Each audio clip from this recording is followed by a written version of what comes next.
Nosso assunto agora, a corrupção. O Brasil caiu mais uma posição em 2019 e ocupa o 106º lugar do ranking da Transparência Internacional, que mede o índice de percepção da corrupção. A lista, divulgada hoje, conta com 180 países. E temos um convidado aqui no nosso Jornal da Manhã, gentilmente nos atendendo, procurador da República, coordenador da Força Tarefa da Lava Jato, do integrante da Força Tarefa no Paraná, Deltan Dallagnol. Procurador, bom dia, obrigado sempre por atender a Jovem Pan.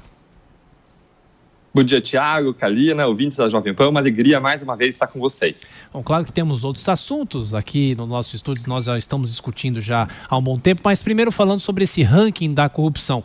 Uma coisa é a corrupção, outra coisa é a percepção. Qual que é a diferença e o que representa a divulgação desta lista, procurador? Bom, volume de corrupção e percepção de corrupção nem sempre correspondem, embora mais ou menos correspondam. Um exemplo de não correspondência é quando aparece um grande escândalo de corrupção.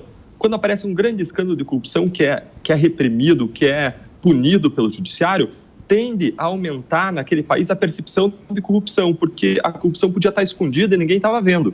Agora, quando isso vem à tona, isso mostra uma atuação da justiça contra a corrupção e, ao mesmo tempo, eleva o índice de percepção da corrupção.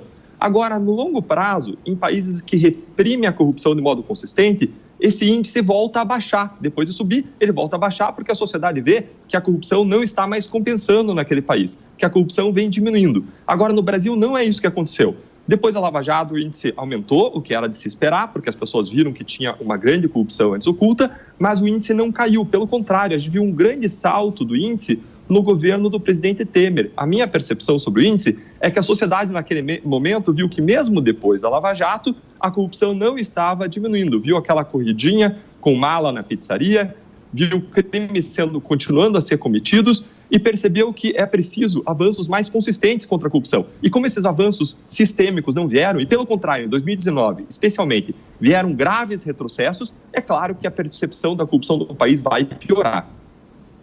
Professor Villa. Procurador, bom dia. Deixa eu perguntar uma questão polêmica para o senhor aí.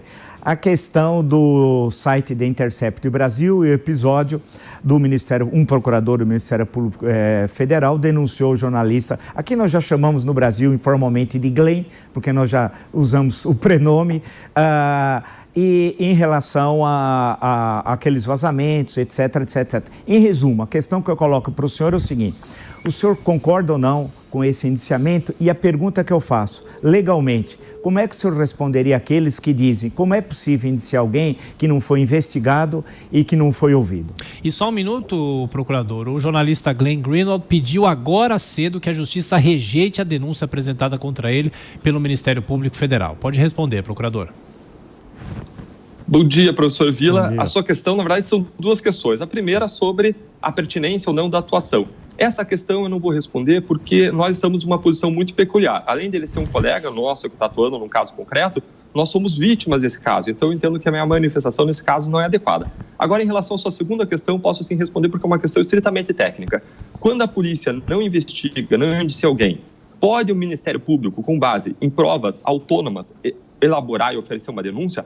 A resposta é, pode sim. Diversas vezes isso aconteceu na Lava Jato. Várias vezes o próprio Ministério Público investiga ou, encontrando elementos colhidos numa busca e apreensão que não foram objeto de exame pela polícia, nós podemos sim oferecer uma acusação formal.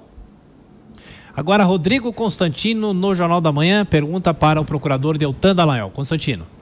Bom dia, procurador. Eu queria falar de corrupção, já falamos inclusive disso em outras ocasiões, não temos nenhum grande escândalo no governo federal esse ano, mas eu acho que a percepção vem muito do que a Lava Jato mesmo expôs e também, talvez, de algumas decisões polêmicas do STF.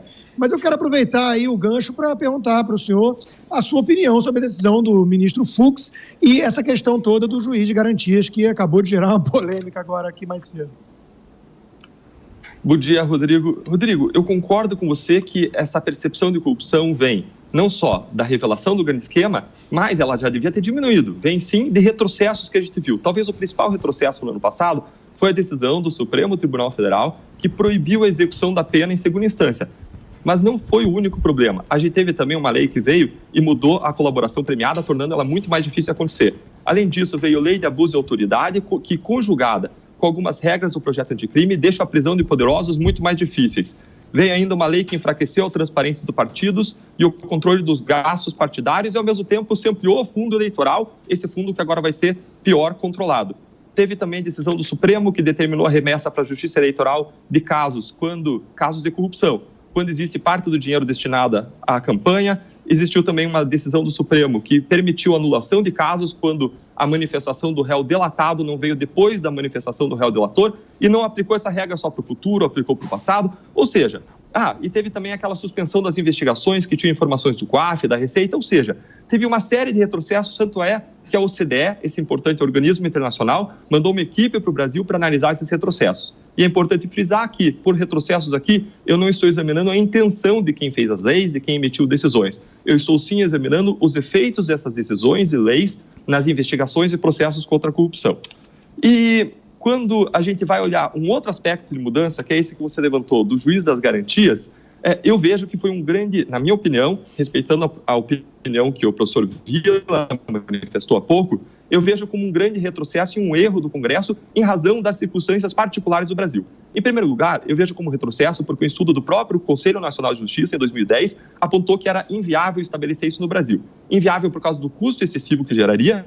Como você comentou, Rodrigo, 20% das comarcas só tem um juiz no Brasil. Além disso, isso gera uma morosidade. Isso insere uma quinta instância judicial num sistema de justiça criminal que já é disfuncional. Além de tudo isso, o Congresso determinou que a instauração do juiz de garantias acontecesse em 30 dias, ou seja, absolutamente impraticável. E essa lei, ela tem por base uma presunção de que eu discordo, que é a presunção de que o juiz que emite decisões cautelares de busca e apreensão, quebra de sigilo bancário e fiscal, na fase de investigação, é um juiz que se torna suspeito, que se torna parcial. Essa tese já foi rejeitada, inclusive, pelo próprio Tribunal Europeu de Direitos Humanos, que disse que o juiz que emite uma decisão na fase de investigação continua sendo imparcial para sua decisão no final do processo. Se o Brasil fosse um país com um sistema de justiça criminal altamente eficiente, como os Estados Unidos ou alguns países europeus, eu poderia concordar com o professor Vila e dizer que isso é um avanço. Isso já existe, inclusive, em São Paulo, mas vamos observar que lá em São Paulo, a coordenadora dos promotores de justiça que atuam é contra a instalação no país do juiz de garantias. Mas, se fosse um país aqui com sistema funcional, eu poderia concordar. Agora, o que acontece é que o Brasil tem um sistema de justiça disfuncional em relação especialmente à punição de poderosos. E o que você faz aqui é inserir um outro elemento de insegurança e de instabilidade e de inadequação desse sistema para punir pessoas poderosas. Ou seja, se estivéssemos em outro país, poderia ser que fosse um avanço. Mas no Brasil, eu vejo isso como a inserção de um novo elemento que não vem para melhorar o sistema, vem para piorar. Se a gente quisesse melhorar o sistema, todo mundo sabe o que tem que fazer.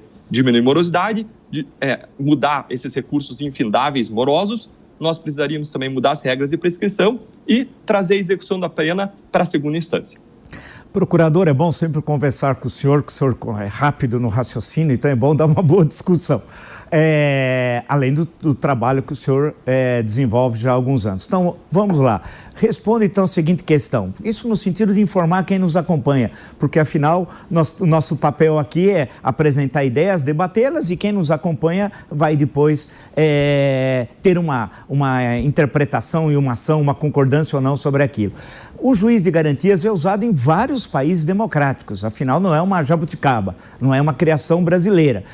Você passa na Europa, vários países, entre outros a Alemanha. Evidentemente que são países com não tem extensão territorial do Brasil e não tem nem a população brasileira. Mas a questão em tese do juiz de garantias não é desconfiança do juiz originário. Então, essa que me parece a questão central. E eu pergunto para o senhor, mas nesses países que são adotados, que o juiz de garantias é adotado e já há algum tempo, não há questionamento dessas questões que o senhor destacou. Portanto, o problema do Brasil não seria a questão de suspeição do juiz originário, mas a questão de recursos econômicos e a extensão territorial. Então, se for por aí, podemos discutir. Agora, a suspeição do juiz nesses outros países não é uma questão colocada. Não, a ideia de implantar o juiz de garantias é justamente para aprimorar a imparcialidade do juiz. A ideia é que o juiz que emite as decisões iniciais, ele estaria vinculado, hipoteticamente, para proferir uma condenação, estaria mais tendente a proferir uma condenação. Bom, eu discordo dessa premissa. E eu discordo dessa premissa, inclusive, com base em decisões do Tribunal Europeu de Direitos Humanos. Agora, vamos supor que eu concordasse com essa premissa. Ainda que eu concordasse, o modo como foi instituída a figura do juiz de garantias não é coerente com essa premissa, porque o juiz do processo, ele é autorizado, o juiz que vai dar a sentença, a decretar, por exemplo, a prisão preventiva. Então, ainda que eu partisse do próprio pressuposto da ideia do juiz de garantias, o modo como ele foi instituído não é coerente com o seu pressuposto. Agora, eu discordo do pressuposto, não só porque o Tribunal Europeu de Direitos Humanos já reconheceu que o juiz que emite decisões de investigação não fica com sua imparcialidade prejudicada para decidir a condenação, mas também porque, quando a gente olha análises científicas, epistemológicas do processo probatório, do processo de raciocínio do juiz, o juiz sempre atua na produção de prova, ainda que ele não queira. Isso é explicado pela ciência do seguinte modo: imagine que você vê uma fumaça saindo de algum lugar. A fumaça você vê como um sinal provável, não determinante, mas provável da existência de fogo. Agora, você vê isso e você vai testar essa hipótese de que aquela fumaça é fogo, olhando outras hipóteses. Aquela fumaça está saindo de uma casa, pode ser um choque, um curto-circuito elétrico, ou aquela fumaça está saindo de uma floresta. Estamos numa época de seca, estamos numa região de queimadas e assim por diante. E tudo isso são processos psicológicos que são argumentativos, e provar é argumentar. Então, o pressuposto dessa regra que distingue o juiz de garantias do juiz de julgamento é um pressuposto que é falso, que não se sustenta quando a gente analisa a moderna epistemologia. Agora, de novo, ainda que eu assumisse esse pressuposto, a lei não foi coerente com ele. Eu não vejo outra razão, e não vi outras pessoas defendendo outra razão para a instituição desse juiz de garantias, que não seja a reforçar a imparcialidade do julgador. Mas essa imparcialidade... E na Alemanha, e por que na Alemanha é diferente, então? Por exemplo, procurador. Rapidinho, procurador, por favor. Então, na visão dessas pessoas que veem que isso promove uma imparcialidade maior, seria saudável a instituição de juiz de garantias. Eu discordo dessa visão, mas eu admito essa possibilidade. Agora, isso tem que ser inserido em países que têm um sistema de justiça funcional, porque quando o sistema de justiça já é disfuncional, como no nosso país, em que a gente tem 4 instâncias, nós somos virtualmente o único país do mundo com 4 instâncias. O que você faz é inserir uma 5ª instância. Então, para que uma decisão possa se sustentar de quebra de sigilo bancário, eu preciso, no Brasil, que ela seja confirmada por outros 4 juízes, se a gente instituir o juiz de garantias. Hoje eu preciso que ela seja confirmada por outros 3, isso já é muito difícil, porque, como diz o brocardo popular, cada cabeça uma sentença. Pessoas razoáveis discordam razoavelmente sobre uma série de assuntos. E quando em um habeas corpus é derrubada a decisão de quebra de sigilo, o Ministério Público não pode nem recorrer da decisão no nosso sistema. Então, é um sistema que já é enviesado, desequilibrado em favor do réu, protege réus poderosos, e você vai estar inserindo mais um fator no sentido desse desequilíbrio. Ou seja, essa mudança, que pode ser positiva, Vila, em outros países, certamente não é positiva para o Brasil, em razão das peculiaridades do nosso sistema, que o tornam disfuncional. Procurador, o nosso tempo já terminou, mas preciso fazer uma última pergunta para o senhor. Hoje o presidente Jair Bolsonaro anunciou que é possível que ele desmembre novamente o ministério, hoje comandado por Sérgio Moro, Justiça e Segurança Pública. O ministro continuaria como titular da Justiça e a Segurança Pública iria para uma outra pasta, seria desmembrada. De que maneira isso pode prejudicar investigações? O senhor acha que é desnecessário se fazer esse desmembramento? Tiago, essa decisão tem que ser uma decisão embasada em política pública com base em evidência. O que eu quero dizer com isso? Tem que ser analisado se isso vai aumentar ou diminuir gasto público e se isso vai aumentar ou diminuir a eficiência na atuação do sistema de justiça.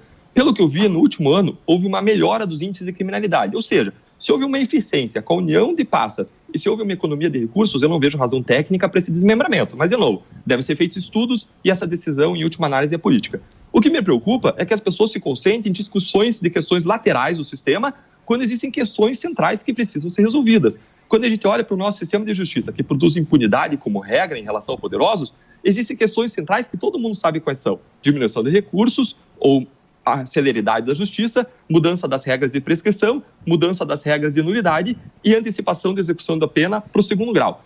A questão é, vamos discutir os problemas centrais ou outros grandes avanços contra a corrupção, como mudanças do sistema político, que hoje é um sistema viciado e que retroalimenta a corrupção. A gente precisa discutir as bases centrais do sistema que não funcionam, em vez de ficar discutindo bases anciliares. Quando a gente olha os países que foram divulgados hoje na pesquisa da Transparência Internacional, como os países que têm menos corrupção, que são os países nórdicos, a Suíça e a Nova Zelândia, o que a gente vê é que esses países eram países muito corruptos nos séculos XIX e no século XVIII. Esses países conseguiram a mudança por meio da persistência, por meio da mudança do sistema. Nós precisamos avançar para essa mudança do sistema para a gente reduzir a corrupção. É isso que a gente precisa discutir. Essa foi uma pauta central do governo na época da sua eleição. Nós esperamos que ele possa estabelecer isso como pauta central, não só da sua campanha, mas também do seu governo. E lembrando que a arena principal do debate disso tudo é o Congresso Nacional. Hoje, nesse ano, é ano de eleição, e nós precisamos que as pessoas votem de modo consciente, escolhendo pessoas comprometidas com a promoção da integridade. Procurador Deltan Dallagnol, mais uma vez, muito obrigado por atender a Jovem Pan. Bom trabalho. Obrigado, Thiago, Karina, Vila, Constantino, ouvintes da Jovem Pan. É uma alegria estar com vocês. Grande abraço. Obrigada.